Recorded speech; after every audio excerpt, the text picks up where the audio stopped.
Elon চাচা কত হয়েছে? এই 150 টাকা হয়েছে। মাত্র এই দোকানটা খুলছি, এত টাকা ভাঙতে হইব না তো এখন। চাচা আমার কাছেও তো কোনো ভাঙতি নাই। ম্যাডাম আমার কাছে তো খুচরা টাকা নাই, এই কিছুক্ষণ আগে দোকানটা খুলছি। তাহলে টাকাটা কিভাবে দিব আপনাকে? আচ্ছা আপনি যদি কিছু না মনে করেন কালকে টাকাটা দিই। আপনি আমাকে বিশ্বাস করতে পারেন, আমি কালকে এসে টাকাটা দিয়ে যাব। ঠিক আছে, কি আর করা যাবে, আমার কাছে যখন ভাঙতি নাই কালকে মনে করে দিয়ে যান। আচ্ছা তাহলে আসি। চাচা এইভাবে যদি আপনি ব্যবসা করেন তাহলে তো অল্প কয়েকদিন আপনার এই ব্যবসা লাটে উঠবো। কেন বাবা, কি হয়েছে? এই যে ওই মাইয়াটা আপনার কাছ থেকে বাকি নিয়ে গেল, টাকাটা আপনি নিতে পারলেন না, পরবর্তীতে যদি মাইয়াটা আপনার টাকাটা ফেরত না দেয় তাহলে এটা আপনার ক্ষতি হইব না? এইভাবেই তো ব্যবসাটা লাটে উঠবো। টাকা না দিয়ে গেলে কি করার আছে কোন, বাকিটা আল্লাহর কাছে। তারপরও চাচা আপনি একটু সাবধানে থাকবেন, আমি আসি। আচ্ছা দোকানদারটা কিন্তু বেশ বোকার। কয়েকদিন এই দোকানদারের কাছ থেকে কিছু বাকি জিনিস আনা যাবে, ভালোই হবে। এই যে ম্যাডাম, আপনি যা যা চাইছে সব দিয়ে দিলাম। আচ্ছা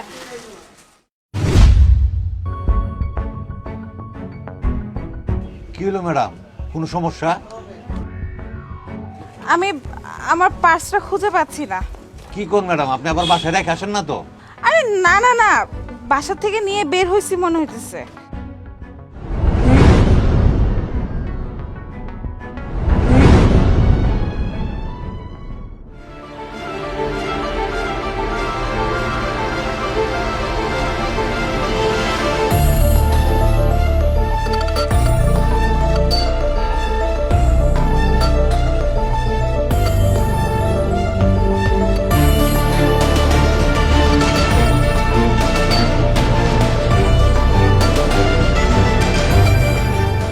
এই নেন আপনার ব্যাগ।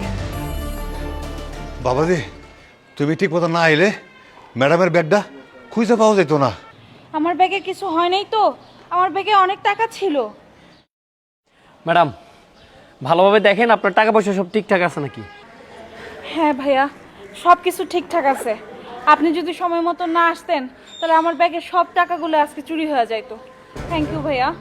ম্যাডাম আপনারা কইলেন আপনার কাছে কোনো টাকা পয়সা নাই, এখন তো দেখি আপনার ব্যাগ ভর্তি টাকা পয়সা। আসলে চাচা হয়েছে কি, আমি না ভুলে গিয়েছিলাম, ব্যাগের ভাঁজের ভিতরে ছিল তো, আমি খুঁজে পাইনি। বইলা গেছিলেন না বইলা জনের নাটক করতেছেন? আমি কিন্তু মানুষের চেয়ার দেখে বুঝতে পারি কে ভালো কে মন্দ। আসলে তো আপনার দেখে মনে হইতেছে আপনি মিথ্যা কথা কইতেছেন, কিরকম একটা চুর চুর ভাব আছে।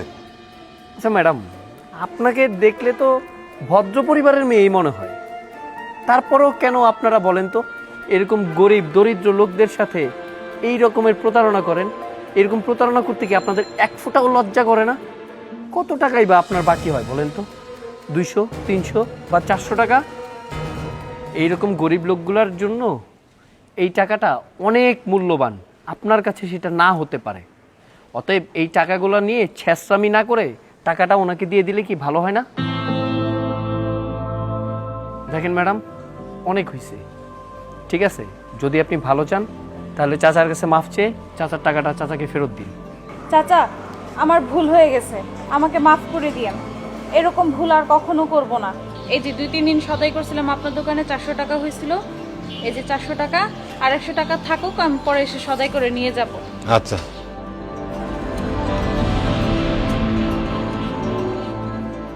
বাজান, তুমি না থাকলে যে আমার কি হইতো, তুমি আমার খুব উপকারটা করছো বাবা।